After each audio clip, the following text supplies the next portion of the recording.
Hi, everybody. Welcome to the 2021 virtual coffee chat hosted by Sigma Iota Epsilon. My name is Jennifer Howard. I am the chapter president, and I'm very excited that you all have decided to join us tonight. Here with me are some other officers. Let me introduce them to you. There's Michael Sarles. He's our VP of Marketing. There is Matthew Blair Davis. He is our VP of Alumni Relations and Communications. And last but not least is Kimberly Murillo, our VP of Special Events. And she was pivotal in helping get this set up for us tonight. Also present is Dr. Susan Rame. She's our faculty advisor for SIE. And lastly, the gentleman we're all here to see tonight, Dr. Ben Dilla.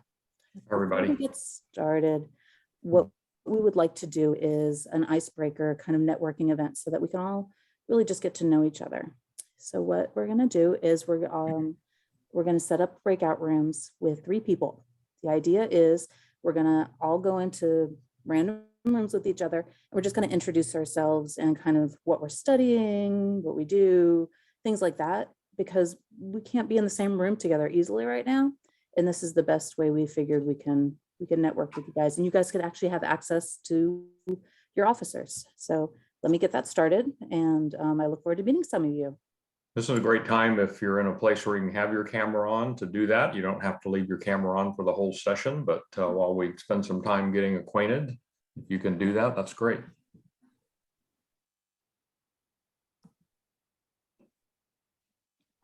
Options. Look at all those smiling faces. I love it. Come on, Jackie. There's Francis. Welcome. Glad to see you. Hi, thank you. Jackie Lyons is here. We'll get her on camera at some You sure point. will. I'm going to join a breakout. All right, there you go.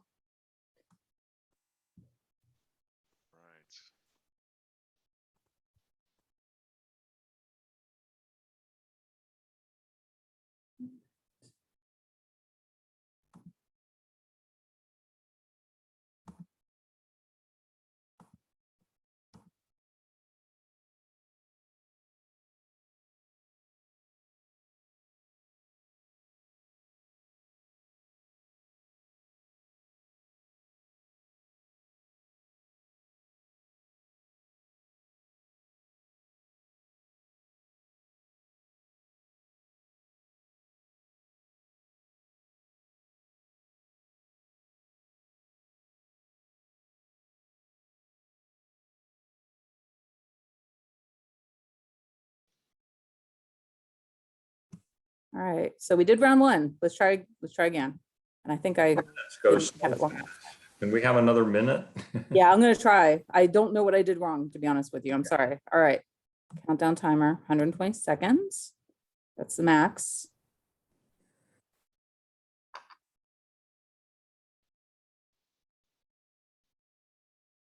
And open all rooms. There we go. Round 2.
Where the other ones left. Everybody's popping back in. Yay. Do they know it's to get out? It's We're all gonna kick them around out. town. It's gonna kick them out. They're just gonna be kicked out. I got to meet the VP of Alumni Relations That's cool.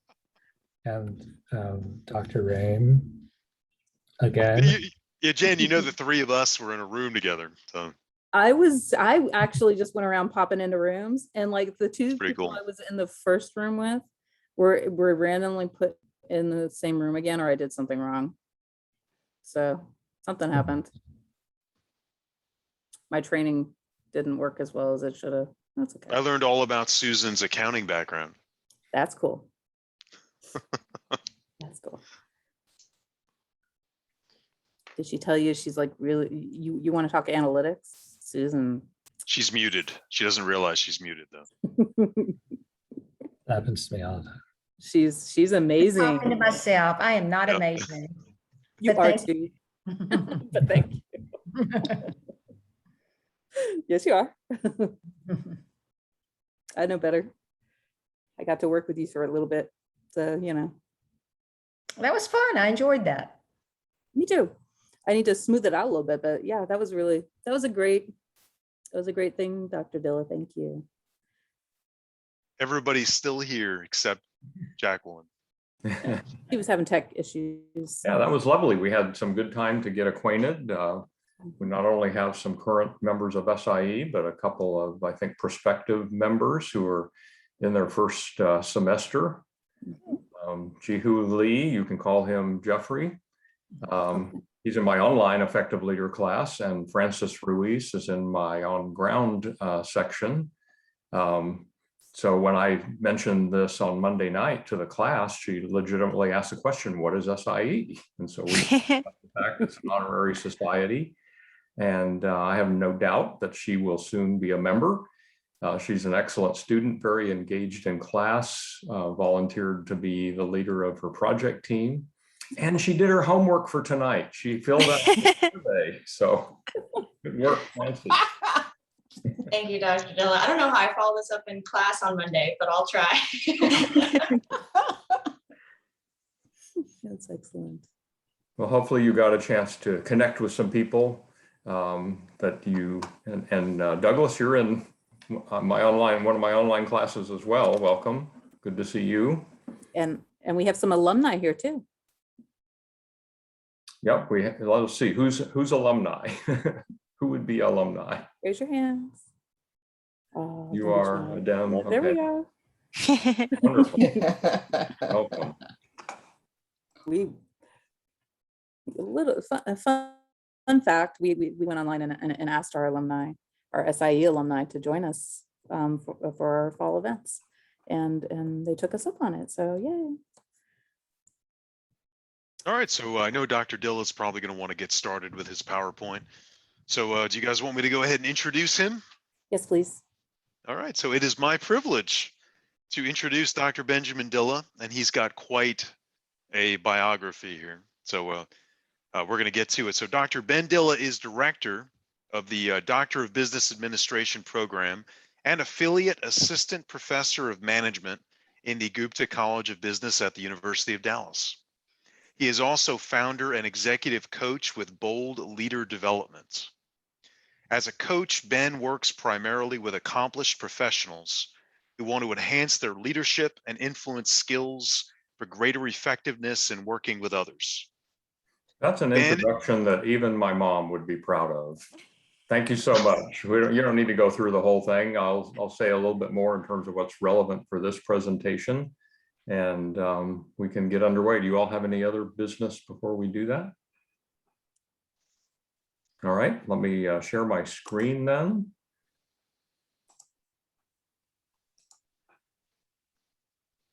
Hopefully you can see PowerPoint, and I'll go into slideshow mode. Oh, good, and I can see what's coming up here. All right, so you can see just the one slide, is that right? Yes. So I also have my co-author's name here because when I talk about the book, I have to give credit where credit is due. And Joel Bennett is my co-author of the book, Your Best Self at Work. So we did our breakout groups already. Tonight, I'd like to help each of you to be able to identify a personal area of strength, an emotional intelligence skill, and a resilience practice that reflect who you are based on past experience. And we're going to talk about the benefits of aligning those three areas: strengths, emotional intelligence, and resilience for both personal and team success. And then also think about how growing in those areas, new insights might help you in dealing with a current challenge. So that's kind of where we're headed. So these three areas, knowing your strengths, being emotionally intelligent, staying resilient, are the basis of our book, Your Best Self at Work. I'll give you, well, you already heard a little bit of my background. So industrial and organizational psychology. I've been teaching full-time at University of Dallas. I'm in my 5th year now and do leadership coaching and training facilitation on the side. This is my co-author, Joel. Since he's not here tonight, I brought his picture. He has spent basically his working career doing organizational wellness and resilience work. And you can see some of those amazing statistics here. He's been in the academic world at TCU as an associate research scientist. Joel's just an amazing guy. He has a very vibrant practice, but has also published multiple books, this being his 5th as a co-author with me, and has over 30 plus peer-reviewed research articles in some of the major academic journals.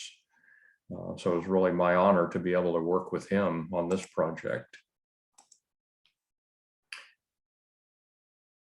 So I'll give you just a little bit of background on the book. I think I was influenced by some of the work that I was doing at the time. A lot of the coaching that I do is strength-based coaching, often using Gallup's tool, the Clifton Strengths or Strength Finder.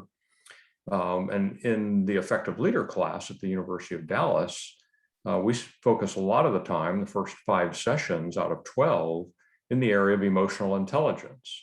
And so I had really just a question about how do those two areas relate?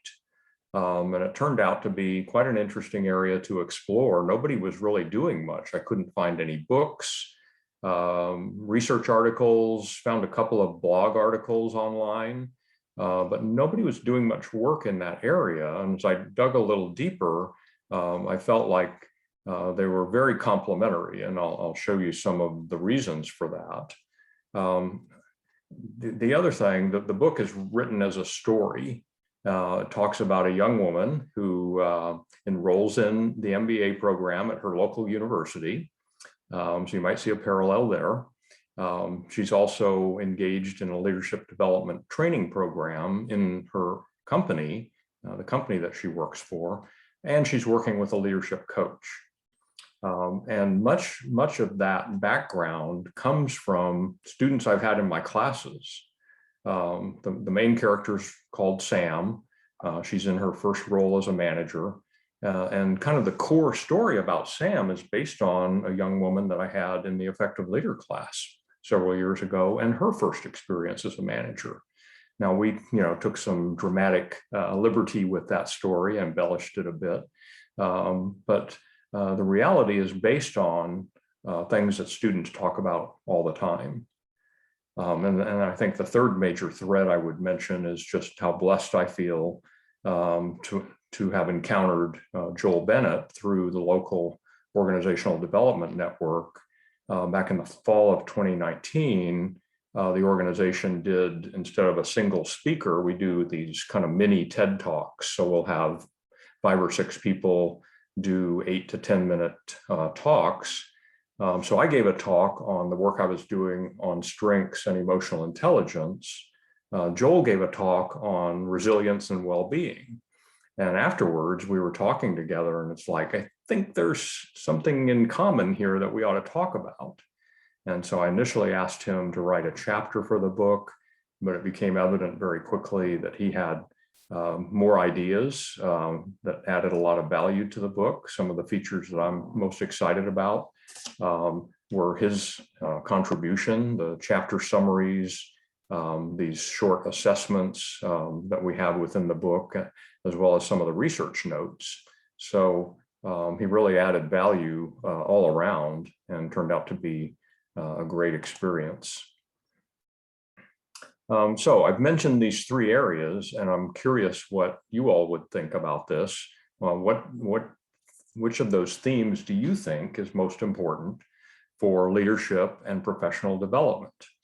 So here's an opportunity to click on the poll, give us your opinion, and we'll see how it comes up. I'm curious.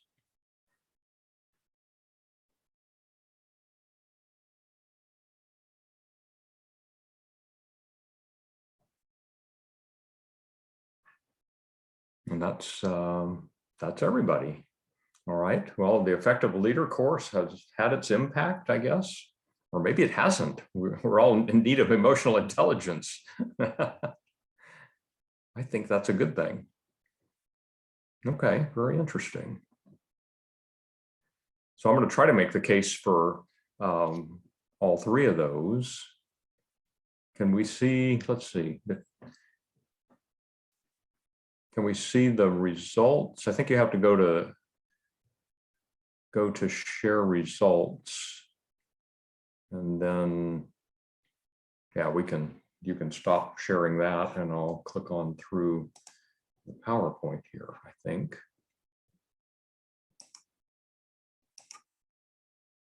Keeps going back and forth. I don't know. We'll just wait till you can just minimize that or move it to the side until we get to our next poll, perhaps. Not sure how that works. I'll have another one here shortly. So I wanted to talk a little bit about, kind of why we incorporated each of these areas. This is a quick but comprehensive chart on why strengths. A colleague and friend of mine put this together, looking at some of the major research articles that the Gallup organization has published and the impact of individuals and teams who are using their strengths, who get strengths feedback and have the opportunity to do what they do best every day. And in those studies, we consistently see a positive effect on productivity, engagement, satisfaction, customer satisfaction, and a lot of the negative indicators like absenteeism, turnover, as well as safety incidents and quality defects go down. And that's well documented. So I think it's a pretty important area from a professional development standpoint that people understand and utilize their strengths. I'll also reference this Peter Drucker quote. Peter Drucker is probably the most published management author of the 20th century. He wrote volumes, and he said an effective executive builds on strengths, their own, their superiors, their colleagues, subordinates, and even the strength of the situation. Why emotional intelligence? Well, if you've gone through the Effective Leader class, you know the answer to that question. These are some of the facts and statistics we share in that class, that as people, we're both rational and emotional beings. And that's why we give attention to this side of the ledger. There's some interesting studies in terms of emotional intelligence accounting for 58% of the variance in performance on the job. We like to say CEOs and other executives get hired for their IQ, their technical skills, their experience, their business acumen, but they most often get fired if there's a gap in emotional intelligence or moral intelligence, we might also say. And one study found that 90% of high performers have high emotional intelligence, whereas only 20% of low performers do. And if none of that impresses you, this last one will. There's one study that actually showed people with high emotional intelligence make more money. So that's pretty important and something we all like. This is just a quick chart to show the growth. The emotional intelligence term wasn't really in the lexicon before 1995 when Daniel Goleman published his first book. Today, if you do a Google search, you'll get almost 3 million results. This is on Google Scholar, so these are actually articles and books. Harvard Business Review has put quite a bit of focus on that. And so if you look at their library, it started with one of their annual 10 must-reads a number of years ago. Then they published a 6-volume set of topics dealing with emotional intelligence, and that has now grown to over a dozen volumes in the set, all dealing with this topic. And then why resilience? Again, that was largely Joel's influence, but he would reference some of these books, the amount of burnout that we see, certainly in the corporate world, and that was even before the COVID era. Dying for a Paycheck by Jeffrey Pfeffer with the Stanford School of Management talks about how, the drive for performance, the impact that it's had on the health and well-being of individuals. Deaths of Despair looks at that from the standpoint of the anxiety and stress that's created in the workplace. In Japan, they actually have a word for death by overwork. You may have heard that before. The last reference there, taking action against clinician burnout, is actually something that's come out as a result of COVID and the kind of hours and the kind of situations that many clinical healthcare people are working in these days. So all very important topics, and it turned out to be very timely from the standpoint of what we've experienced with COVID, as well as racial inequality, the economic implications of the last couple of years, and so on. All right, so let me touch on a few key themes, and we'll build this idea of focusing in on your own attributes. So from a strength-based standpoint, again, we say that people will develop much more by focusing on their strengths rather than their gaps or their weaknesses.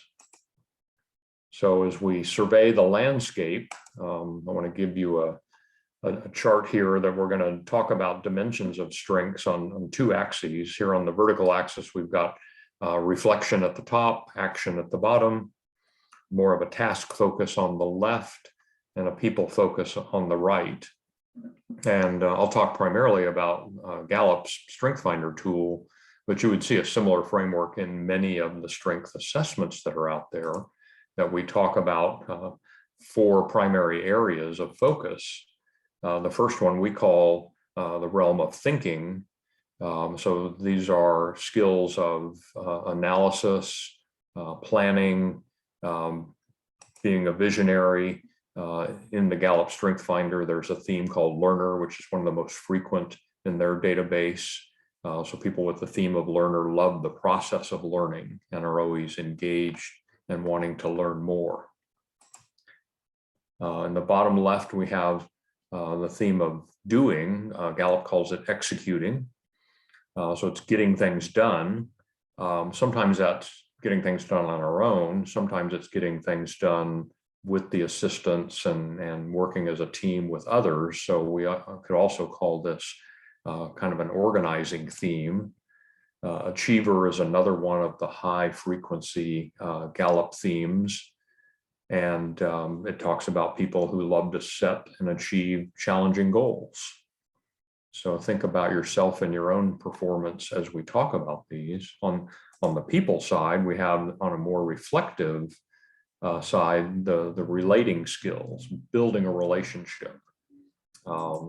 This looks at the whole area of empathy.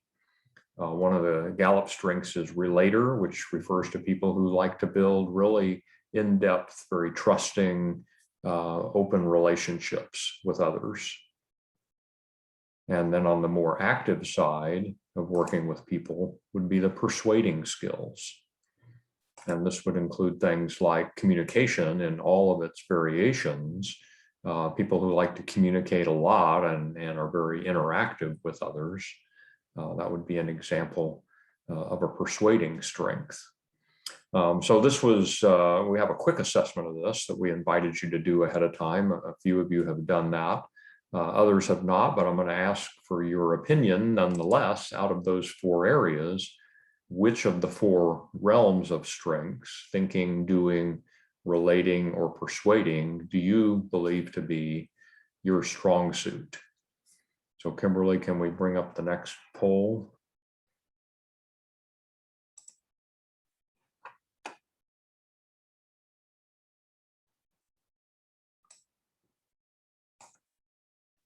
So if you did the assessment, you've got some data on this. If you've taken the class, but just give your first reaction to which of those areas do you think is kind of your home base, your strong suit, and how you accomplish things.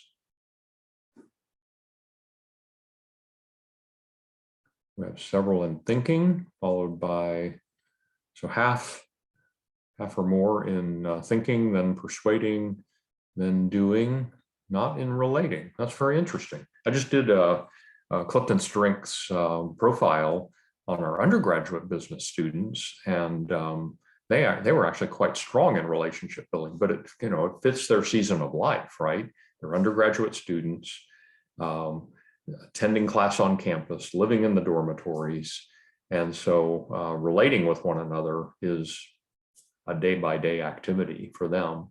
Whereas I think it shifts over time, perhaps in the areas that we emphasize.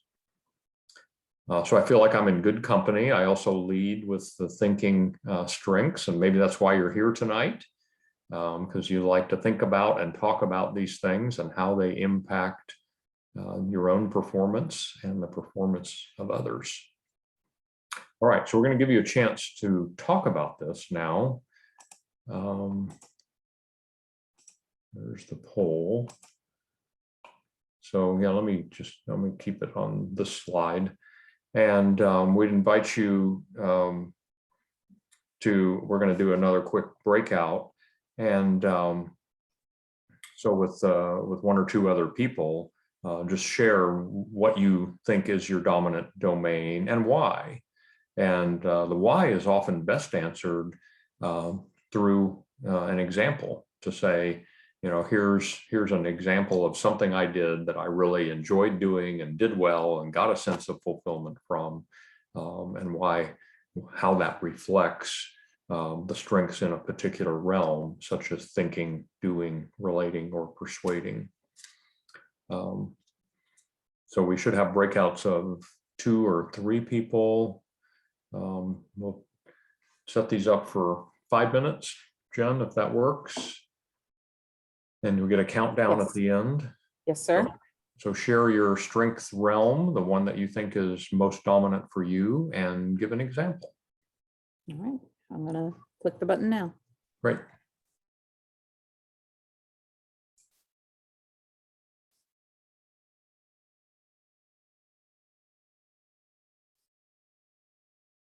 All right.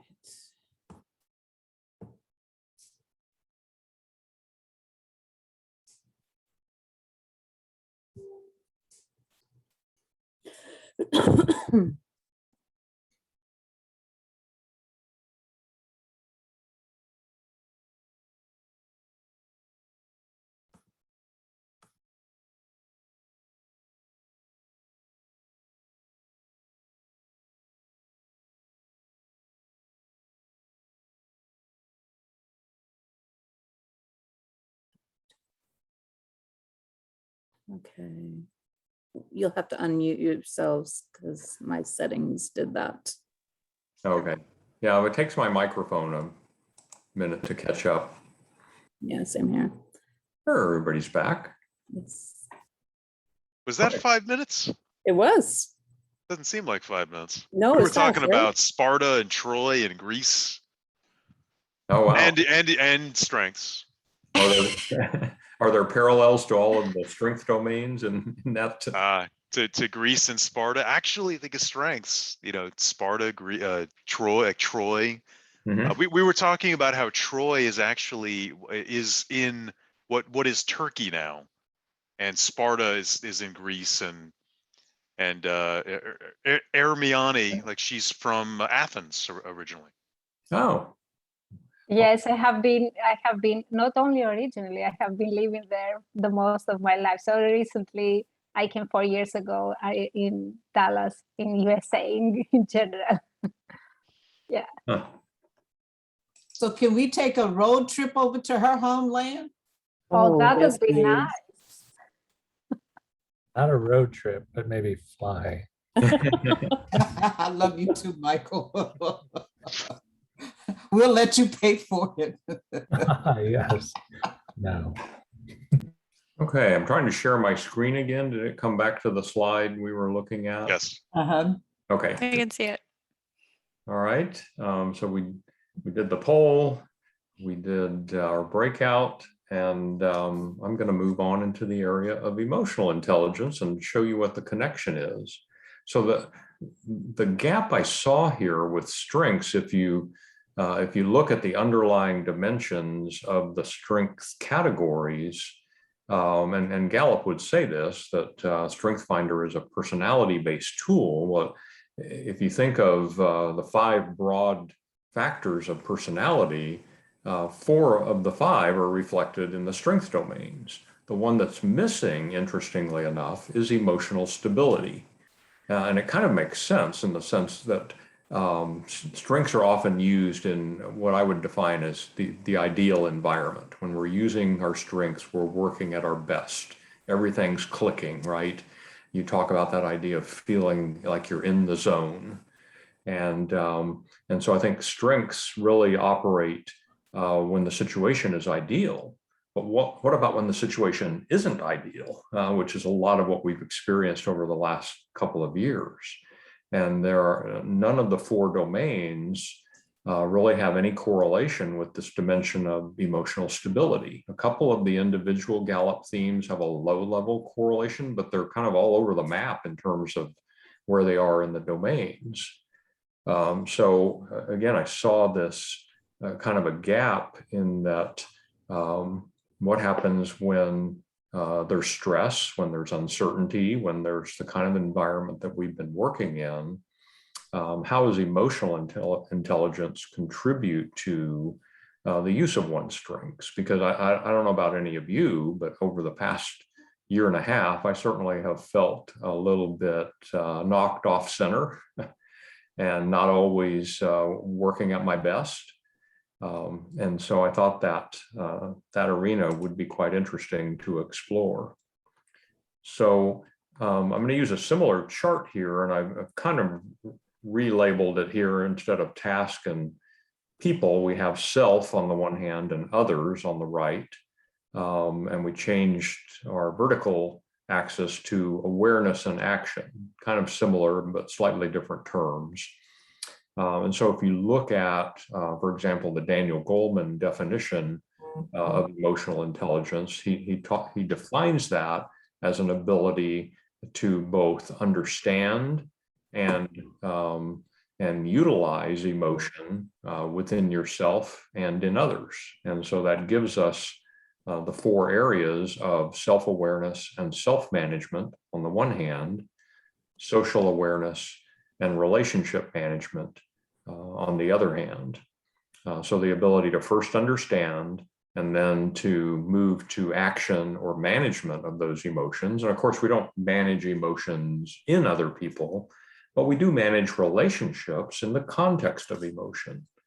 And within each of these 4 areas, then there are specific skills that contribute to that. For example, in self-awareness, and we talk about this a lot in the Effective Leader class, being able to accurately self-assess oneself, to know your strengths and your liabilities, to have a sense of confidence, from a social standpoint, to have empathy for what other people are feeling, to have that understanding of what they're going through.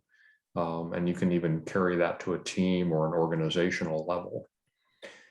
In the management area, we want to have good self-control and adaptability. but also be able to use some of those communication and influence skills in managing relationships. I'm sorry, was there a question?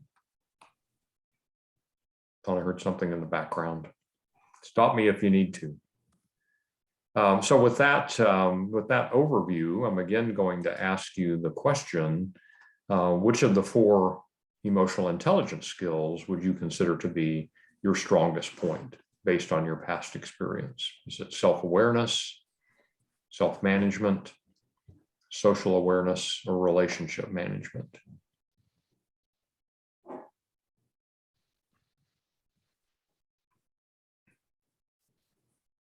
And this will be very interesting to see in light of our previous results.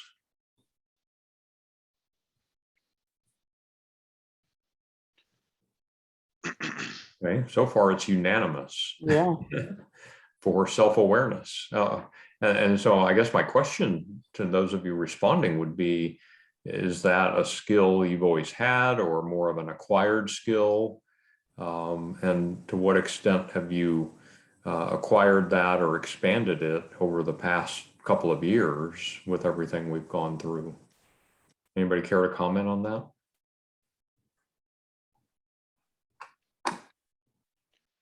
It's interesting because doesn't that correlate with a learner and more thinking? Yeah, exactly. Yeah, that's our working hypothesis, at least, is that if you're strong in the thinking skills, you probably have a leg up in being able to analyze information of any kind. But yeah, that would include your emotions, your reactions to things, to be able to look at a situation, kind of break down, what is it that pushed my buttons or triggered me in a certain situation. So that's a great point, Matthew. Thank you. Other comments in terms of how you gained that self-awareness skill? We have a comment from Douglas. He's saying that his has been something that he's been aware of for years. Excellent. Yeah, I mean, to me, this is foundational to all the other areas of emotional intelligence. That I, first have to, it would seem like I first have to understand emotion in myself before I can really understand it in others. And likewise, I need to be able to understand the emotion before I can really manage that emotion. So I think it is really the cornerstone in emotional intelligence.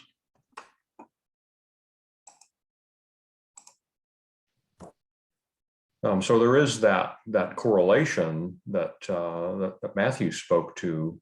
If we were to overlay those 2 grids together, we would suggest that someone with the theme of learner or other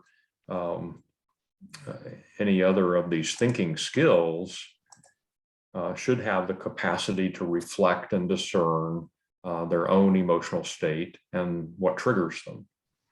Likewise, if we look in the lower left-hand corner, people with the doing strengths, like achiever, should have the capacity to use emotions as a motivator, or at least to manage around emotions to be successful. So that really becomes the question: are you using the emotion and truly managing it, or are you kind of powering your way through? But in either case, those doing skills would come in handy in emotional situations. In the upper right, the relating skills would give you the capacity to understand and empathize with emotions in others. There's even a Gallup theme called empathy. So some people are particularly strong in that. And then in the lower right-hand corner, the persuading skills like communication would give someone the capacity to leverage emotion to motivate or persuade others. So they're using it not just to motivate themselves, but using it to have an influence on others. Make sense? Any comments on that? So in the book, we developed that theme that, well, really 3 themes. The first being this idea that our strengths provide the raw material for emotional intelligence and resilience by way of that relationship that I just talked about. Secondly, we talk about the idea from a strength development standpoint that any strength can be used to develop other aspects of emotional intelligence and resilience. And this goes back to the Gallup strength-based development philosophy. In their book, Strength-Based Leadership, for example, they show how each of the 34 themes can be used by a leader to positively influence the members of their team. And then finally, we see kind of a reverse benefit in the sense that as we develop our EI skills, they help us regulate the best use of our strengths. So we're able to avoid what's often the criticism that people use their strengths too much or use them in an inappropriate way. So having good emotional intelligence will tune us in to when we need to avoid overuse or misapplication. In other words, to dial down that strength. But it would also tell us when we need to intensify a strength, when it's the right situation and the right set of people that we're working with, where we need to dial up that strength and use it even more. So we believe there's benefit in both directions. I want to move on to talk about resilience. This is where I'm really missing Joel because he speaks to it so well. But this is a great diagram of how we go from intention through challenges to hopefully affirmation and behavior. And resilience is kind of how we come out of those periods of challenge. Sometimes some people have said resilience is overrated. Who wants to just bounce back? You know, who wants to just get back to where they were before? Let's get some forward momentum going. And so there's this whole area of growing through even traumatic experiences. Post-traumatic growth is a fascinating area to explore in terms of how people, when they go through difficult experiences, not only recover, but grow far beyond that. And so we like to say that resilience is both a landing pad if you have stress, difficulty, or even trauma, but it also can be a launching pad for thriving, for going beyond and having an even better life. So let's take a couple minutes to do these polls. I don't know if we're going to have time for another breakout. But I would be interested in the answers to these questions. So the first one is more self-focused. How much have the events of the last 2 years led you to re-examine what matters most in your life? From not at all to a great deal. So give us your thought there.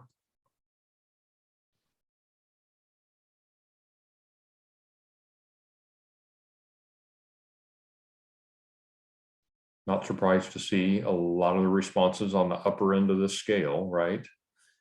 Difficult times are really a seedbed for self-examination, right?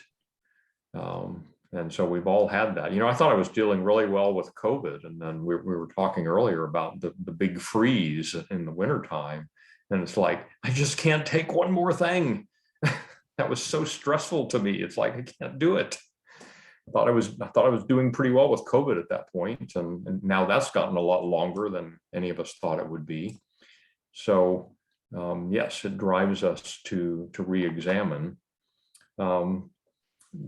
But here's the gap that I saw, even when we talk about strengths and emotional intelligence, which I think are very valuable together. Both of those really focus at an individual level. And the fact is, we're not alone in this. Emotional intelligence touches upon it a little bit because we talk about understanding and managing emotions in our interactions with others. But resilience captures this even better, in my opinion, in the sense that that we can, working with others, have the support and the network around us that really helps. So our last poll question will be this one.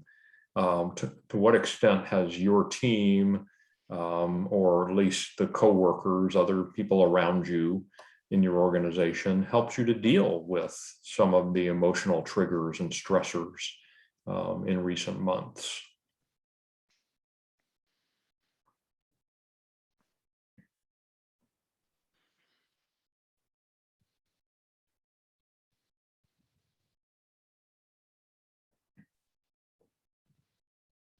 Okay, so we're a little more spread across the scale here. The modal response would be some, and kind of a bell-shaped curve. No one in the great deal column, but I'm encouraged to see, some that we're tapping into that to some extent. And I would like to just commend that to you. This is what I think is kind of the unique contribution of resilience. Again, there's some great literature about how we have three brains: the head, the heart, the gut. In another one of his books, Joel has a book called Raw Coping Power.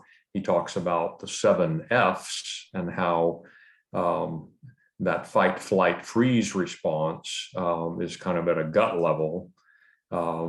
At a heart level, we can talk about foraging, literally searching for other alternatives, having a friend, figuring things out. And then finally at the true brain level, that frontal cortex, our executive function, we believe that can be tapped into to really get us beyond just getting through an experience and actually flourishing as a result. And so specifically, Joel, in the context of real world workers in the restaurant industry, came up with a model of team resilience, and it's the 5 C's of resilience. So you might see he's a very poetic kind of a guy. He's got the 7 F's and now the 5 C's. And so the 5 C's of resilience, as you see here, are centering, confidence, commitment, community, and compassion. And those last 2, community and compassion, I think particularly take it into a group context. And so we can make this handout available to you. He's got a description of the 5 C's and also a short assessment that's in the book, that's in our book as well as his earlier book, that you can do a self-assessment of how you stand with each of these. Don't think we don't have a poll on this one, but I would encourage you to think about your own team. These are some of the symptoms. If you're lacking in these areas, if you lack centering, for example, you're going to have stressed and unhealthy people. Lack of commitment is reflected in low engagement and so on. So you can kind of use those symptoms to think about where could the team perhaps grow in resilience. And chances are in any team, you've got at least one person who's strong in each of these areas. You personally are likely strong in at least one of these. So the question becomes, what can you share and how can you tap into others? So I'm going to stop because we're about out of time. If you're interested in learning more, I invite you to connect with me and with my colleague Joel on LinkedIn, Twitter, Facebook. Visit our websites. Mine, as was mentioned, is Bold Leader Development. That's my coaching practice, boldleaderdevelopment.com. Joel's organization is organizationalwellness.com. And of course, we invite you to read the book. I will put in the chat real quick a link for a free excerpt of the book if you're interested. I can figure out how to get there. So I'm going to go ahead and announce to everybody on the call that we are going to give everybody on the call a free book. Oh, awesome. So everybody will get one. Okay, so here's a link. The first link will get you to an excerpt of the book. You'll also get on our mailing list. We promise not to bug you a lot. You'll actually get a weekly email that has a couple of tips. One of the features that we added right at the end because of COVID was we wanted to really make sure we adapted our what we were saying to the current environment. And so we wrote a section called 50 Tips for Uncertain Times. And it's really a good summary of the book, but it puts it specifically in the context of what we're going through right now. So you get a free chapter, you'll get on the mailing list, which you can opt out at any time, but it'll take you through those 50 tips. And then there's a link to purchase the book on Amazon, but everybody's going to get a free copy. So purchase it for your friends, your colleagues, your family members who may need to read it. And if we're going to reach out to you, everybody, if you want a digital copy or if you want a physical copy. So just start thinking about it. Do you want the actual book or do you want one that would be used with like a Kindle? If it's a physical book, I'll sign it. I can't do that with a digital book, but you're welcome to either one. Yes. That's what I would want. I would want I love reading a real book. And if I could get Dr. Dilla to sign it and especially put to Matthew on there, that would be awesome. Yeah. I always say it's worth more on eBay with a signature, but only time people name Matthew in that case. Actually, I wanted to say to my favorite student. Oh my goodness. Awesome. Well, thank you everybody for joining us tonight. I really appreciate you all taking time with us this Friday night and learning more from Ben about how we do things and why we do things and how to, become more compassionate, empathetic, and emotionally intelligent people. So if you need to contact any of us, please reach out to us. We'll be sending a follow-up thank you email. So you'll have all of our contact information.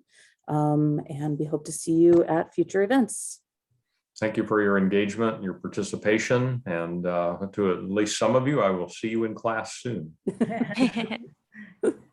Thanks, Ben. Take care, Thank everybody. you. Everybody. Bye. Bye. Thank you. Bye. Thank you. Bye. Thanks.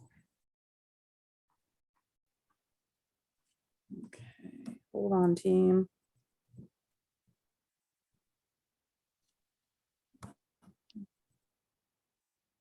Who did we lose? We lost Matthew. That's okay. I think he had to go because I know he had his family. He had stepped away from dinner. Thank you oh, here, let me stop recording. We don't need to record this. I think, oh, here we are. Stop.